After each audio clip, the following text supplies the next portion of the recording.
Hello guys, my name is Parin and today I'm going to be teaching you three tips to help you become a more productive person by organizing your day. Be aware that these are only my tips and they work for me, so they might go in the wrong direction of what many people are teaching. So without further ado, let's get started. Now the first tip that we're going to talk about is going to be do not have fixed schedules. I know that a lot of people, you guys have fixed schedules with like 30 minutes of this and followed by 30 minutes of that. Try not to have such a fixed schedule. Try to keep it very simple and have spaces in between. That is a very important part, so you need to have spaces in between. So for example, I finished school at 2 p.m. I will have space between there to rest for about 15 minutes and then get started on doing my homework. Now, between each task, I would like to have 15 minutes of break. However, I allocate the task with 30 minutes of time in between. So for example, after I finish studying at about 3, then the next task that I would have to do would be at 3:30. Why?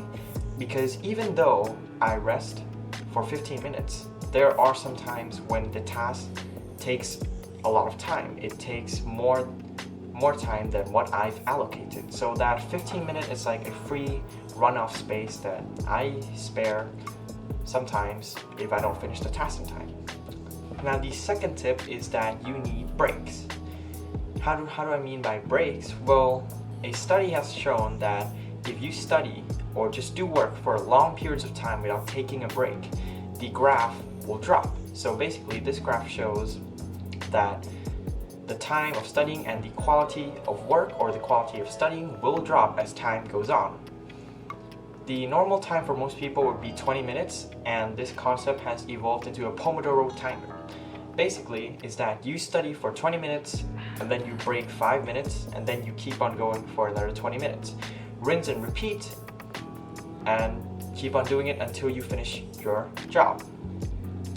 This is also a thing that helps me to stay productive. Now, I don't recommend using your phone for this because it is very distracting because notifications and all that.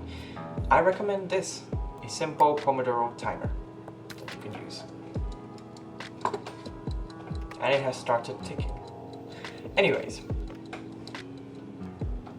that is my second tip, is that use the pomodoro technique and try not to use your phone. Just try to use a pomodoro timer because that is less distracting. Now the third tip is that try to have separate workspaces. If you have your workspace in your bedroom, that isn't quite nice because your body will try to sleep on the bed because it is used to doing that. Now if you try to study or work on the bed, not good. What I have is this whole room. This is a work room, so the moment I come in here, I know that I'm going to do work and not sleep. I've also taken this a bit further, is that I have 2 desks. The first one will be the recording desk that I'm using right now. This is also my studying desk for studying stuff that is very hard, such as tests and exams, where I need absolute concentration. And the desk behind me, which is the computer desk, that will be used for mostly doing work and programming. So that's how I've separated. So the moment I sit down at this desk, I know that I will be studying. So that tries to condition your brain into knowing that, alright, I've sat at the desk, I will now go ahead and study. This concept doesn't need 2 desks. It can be as simple as having a lamp or wearing headphones while studying. So for example, if you're doing work, you may still have music, but just not on headphones. But if you're studying, you will have headphones on. That can also be a signal to your family members that you're trying to study and don't disturb me, kind of something like that. And that sums it up for this video.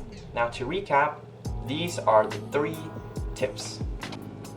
So the first tip is to have a schedule but have it be flexible. So allocate some time that it might not fit. So maybe 15 minutes or something like that. Now the second tip is that use the pomodoro technique.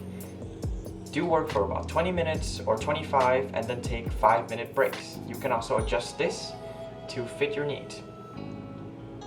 And the third one, and the final one, is that try to condition your mind or to have a separate workspace so your mind actually knows that you're trying to work on this desk, or you play games on the other desk or something like that. And that sums it up for this video. Thank you, and I'll see you in the next episode.